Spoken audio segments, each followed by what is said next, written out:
Good morning, friends. I am Anita Kumari. Welcome to History Classes. 9th class NCERT book chapter 1 का ही ये भाग चल रहा है। जैसा कि हम लोगों ने कल का वीडियो देखे थे कि किस तरह से मतलब उसमें फ्रांस का समाज थी, किस तरह से कितने वर्गों में बांटा गया था, वो कल हम लोगों ने देख चुके हैं। अब उसके आगे पिछले भाग में आप देख चुके हैं कि किन कारणों से लुई सुल्लाहवान ने कर बढ़ा दिए थे। क्या आप सोच सकते हैं कि उसने ऐसा कैसे किया होगा? प्राचीन राजतंत्र के तहत फ्रांसीसी सम्राट अपनी मर्जी से कर नहीं लगा सकता था। इसके लिए उसे स्टेट्स जनरल प्रतिनिधि सभा की बैठक बुलाकर नए करों के अपने प्रस्ताव पर मंजूरी लेनी पड़ती थी। स्टेट्स जनरल एक राजनीतिक संस्था थी जिसमें तीनों स्टेट अपने अपने प्रतिनिधि भेजते थे, लेकिन सम्राट यह निर्णय करता था कि इस संस्था की बैठक कब बुलाई जाए। इसकी अंतिम बैठक सन 1614 ईस्वी में बुलाई गई थी। अब देखते हैं कि पिछले भाग में हम लोग देख चुके हैं कि किन कारणों से लुई सुल्लाहवान ने कर को बढ़ा दिए थे। क्या आप सोच सकते हैं कि उसने ऐसा कैसे किए होंगे? तो प्राचीन राजतंत्र के तहत फ्रांसीसी सम्राट अपनी मर्जी से कर नहीं लगा सकता था। क्यों नहीं लगा सकता था? क्योंकि उसके लिए ना प्रतिनिधि सभा की बैठक बुलानी पड़ती थी, यानी तीनों स्टेट्स जनरल को बुलाना पड़ता था, इसलिए वह प्रस्ताव पर मंजूरी लेनी पड़ती थी।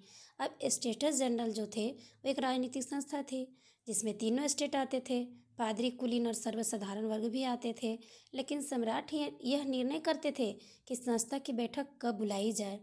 अपनी मर्जी से नहीं होता था, लेकिन ये जो है बैठक बुलानी पड़ती थी, वो सम्राट ही नियम बनाते थे और बुलाने के लिए वो बाधित होते थे। लेकिन अब यहाँ क्या है कि अगर पूछा जाए कि फ्रांस के तीनों जो स्टेट्स जनरल की बैठक बुलाई गई थी, उसमें से अंतिम बैठक कब बुलाई गई थी? तो 1614 ईस्वी में बुलाई गई थी। अब देखते हैं फ्रांसीसी सम्राट लुई सुल्लाहवान ने 5 मई 1789 को नए करों के प्रस्ताव के अनुमोदन के लिए स्टेट्स जनरल की बैठक बुलाई। प्रतिनिधियों के मेजबानी के लिए वर्साय के एक आलीशान भवन को सजाया गया। पहले और दूसरे स्टेट्स ने इस बैठक में अपने 300 प्रतिनिधि भेजे, जो आमने सामने की कतारों में बिठाए गए। तीसरे स्टेट के 600 प्रतिनिधि उनके पीछे खड़े किए गए। तीसरे स्टेट का प्रतिनिधित्व इसके अपेक्षाकृत समृद्ध एवं शिक्षित वर्ग कर रहे थे। देखते हैं कि फ्रांसीसी लुई सुल्लाहवान जो थे वो 5 मई 1789 ईस्वी को नए करों के प्रस्ताव के अनुमोदन के लिए स्टेट्स जनरल की बैठक बुलाई थी। कहने का यहाँ पे मतलब है कि नए करों के लिए और उसका अनुमोदन के लिए ये लुई सुल्लाहवान क्या किए? स्टेट्स जनरल की बैठक बुलाने लगे। लेकिन प्रतिनिधियों की मेज़बानी के लिए कहाँ पे ये रखा गया था? तो वर्साय के एक आलीशान भवन को सजाया गया था और वहीं पे रखा गया था ये बैठक। पहले और दूसरे स्टेट ने इस बैठक में अपने कितने प्रतिनिधियों को भेजे थे? तो 300 प्रतिनिधि को भेजे थे, यानी पादरी और कुलीन वर्ग से कितने कितने प्रतिनिधि गए थे? 300 प्रतिनिधि भेजे गए थे। लेकिन आमने सामने की कतारों में इन्हें बैठाया गया था, पहले और दूसरे स्टेटस को। लेकिन तीसरे स्टेट के जो थे वो 600 प्रतिनिधि उनके पीछे खड़े किए गए थे, यानी कि पादरी और कुलीन वर्ग के पीछे खड़ा किया गया था इन लोगों को। लेकिन तीसरे स्टेट का प्रतिनिधित्व इसके अपेक्षाकृत समृद्ध एवं शिक्षित वर्ग कर रहे थे। कहने का मतलब है कि जो पादरी और कुलीन वर्ग से 300 लोगों को भेजे गए थे वो ज़्यादा मतलब कि शिक्षित नहीं थे, लेकिन ये सर्वसाधारण लोग थे। तीसरे स्टेट के लोग थे, वो 600 प्रतिनिधि थे, उनके पीछे खड़े थे, फिर भी वो शिक्षित और क्या थे? समृद्ध थे, जिसमें से किसानों और औरतों एवं कारीगरों का सभा में प्रवेश वर्जित था। वहाँ पे उस सभा में वर्साय में जब हो रहा था वहाँ पे बैठक, तो वहाँ पे किसानों और औरतों को और कारीगरों को सभा में नहीं जाने का आदेश था। लगभग 40,000 पत्रों के माध्यम से उनकी शिकायतों एवं मांगों की सूची बनाई गई, जिसे प्रतिनिधि अपने साथ लेकर आए थे। और उसके बाद 40,000, 303 से तो गए ही थे पादरी और कुलीन, उसके बाद सर्वसाधारण 600 गए थे, और 40,000 पत्रों के माध्यम से भी शिकायत दर्ज किया गया था उस सभा में। कौन सी सभा में? वर्साय के आलीशान भवन में हो रही थी वहाँ पे। स्टेट्स जनरल के नियमों के अनुसार प्रत्येक वर्ग को एक मत देने का अधिकार था। इस बार भी लुई सुल्लाहवान इसी प्रथा का पालन करने के लिए दृढ़ प्रतिज्ञ था, परंतु तीसरे वर्ग के प्रतिनिधियों ने मांग रखी कि अब की बार पूरी सभा द्वारा मतदान कराया जाना चाहिए, जिसमें प्रत्येक सदस्य को एक मत देने का अधिकार होगा। यह एक लोकतांत्रिक सिद्धांत था, जिसे मिसाल के तौर पर रूसो ने अपनी पुस्तक द सोशल कॉन्ट्रैक्ट में प्रस्तुत किया था। जब सम्राट ने इस प्रस्ताव को स्वीकार कर दिया तो तीसरे स्टेटस के प्रतिनिधि विरोध जताते हुए सभा से बाहर चले गए। अब यहाँ क्या है कि स्टेटस जनरल के नियमों के अनुसार प्रत्येक वर्ग को एक मत देने का अधिकार था। जहाँ पे सभा चल रही थी, कहाँ पे, वर्षा में, तो तीनों जो थे, तीनों स्टेटस मतलब पादरी, कुलीन और सर्वसाधारण, सभी को एक मत देने का अधिकार दिया गया था। इस बार क्या हुआ कि लुईस 16वां इस प्रथा का पालन करने के लिए दृढ़ प्रतिज्ञ था, मतलब कि तैयार हो गया था। परंतु तीसरे वर्ग के प्रतिनिधियों ने मांग रखी कि तीसरे वर्ग मतलब सर्वसाधारण लोग, अब की बार पूरी सभा द्वारा मतदान कराया जाना चाहिए। कहने का मतलब है कि वो बोले कि जितने भी पूरी सभा में यहाँ पे जितने भी यहाँ शामिल हैं, सभी लोगों को मतदान कराया जाना चाहिए, जिसमें प्रत्येक सदस्य को एक मत देने का अधिकार होगा। यह एक लोकतांत्रिक सिद्धांत था जिसे मिसाल के तौर पर रूसो ने अपनी पुस्तक द सोशल कॉन्ट्रैक्ट में प्रस्तुत किया था। यहाँ से भी क्वेश्चन आते हैं कि द सोशल कॉन्ट्रैक्ट पुस्तक किनके द्वारा रचित है, तो जैक जीन रूसो के द्वारा लिखा गया था। जब सम्राट ने इस प्रस्ताव को अस्वीकार कर दिया तो तीसरे स्टेटर के प्रतिनिधियों विरुद्ध जताते हुए सभा से क्या हो गए, बाहर हो गए। तीसरे स्टेट के प्रतिनिधि खुद को संपूर्ण फ्रांसीसी राष्ट्र का प्रवक्ता मानते थे। तीसरे स्टेटस जो लोग थे, सर्वसाधारण लोग जो थे, वो अपने आप को क्या समझते थे, राष्ट्र का प्रवक्ता मानते थे। उसके बाद क्या हुआ कि 20 जून को ये प्रतिनिधि वर्साय के इंडोर टेनिस कोर्ट में जमा हुए और उन्होंने अपने आप को नेशनल असेंबली घोषित कर दिया।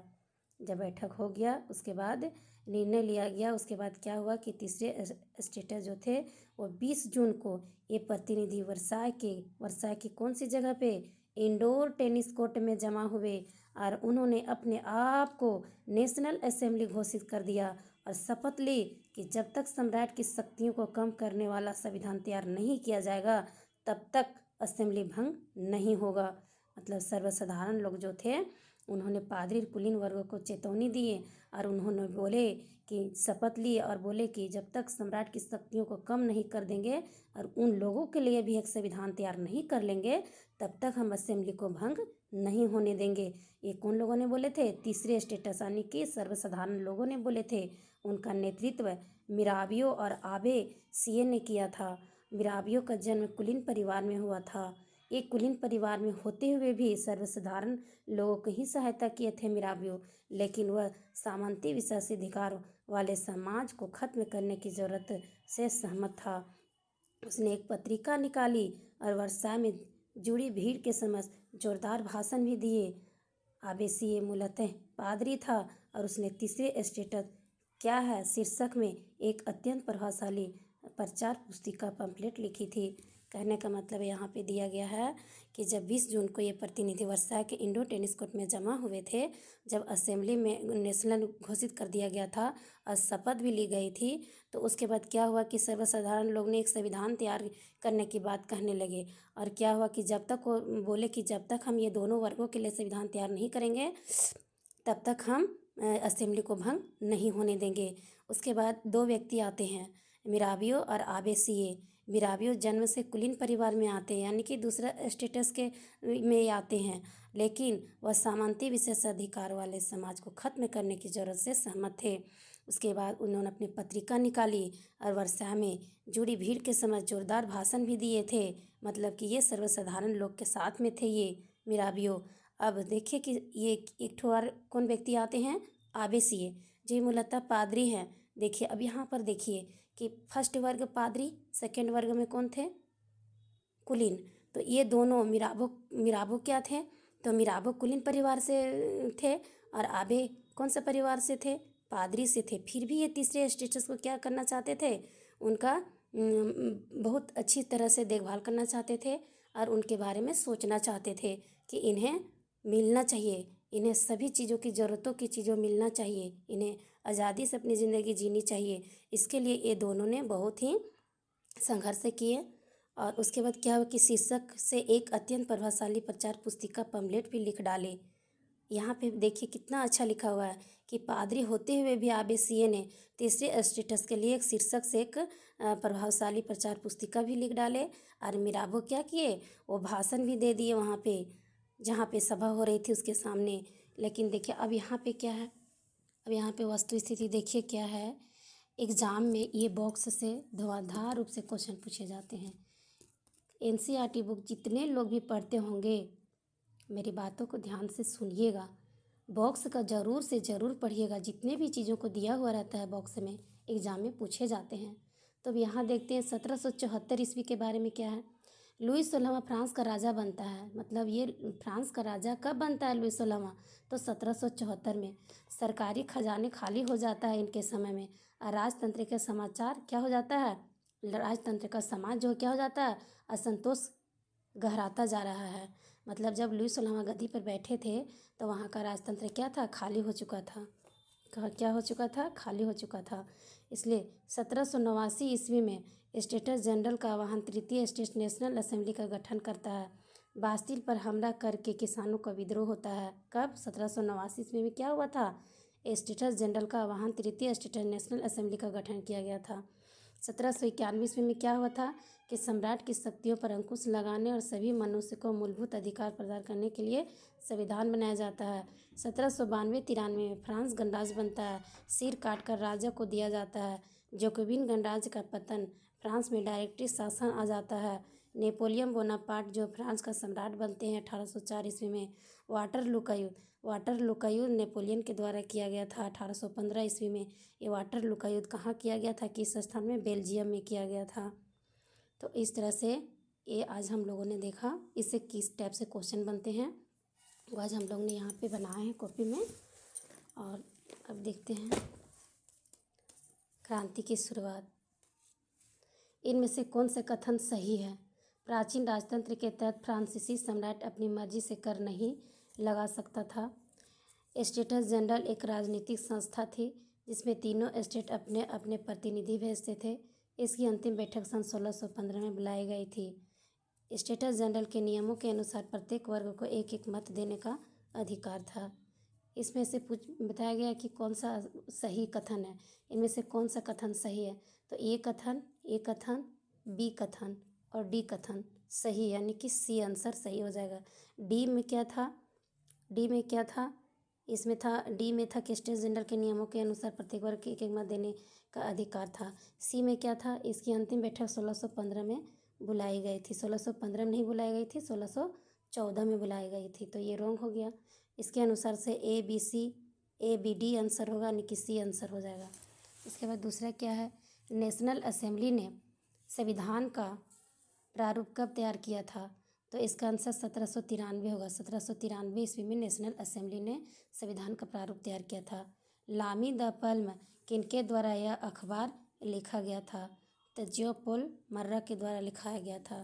फ्रांस की क्रांति समय पुरुष एवं नागरिक अधिकार घोषणा पत्र कब लागू किया गया था?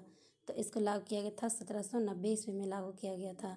फ्रांस की क्रांति के समय कहाँ के राजा से वार्ता चल रही थी? तो पर्सा की राजा से वार्ता चल रही थी। उम्मीद है कि आज का भी वीडियो आप लोग को अच्छा लगेगा। Thank you.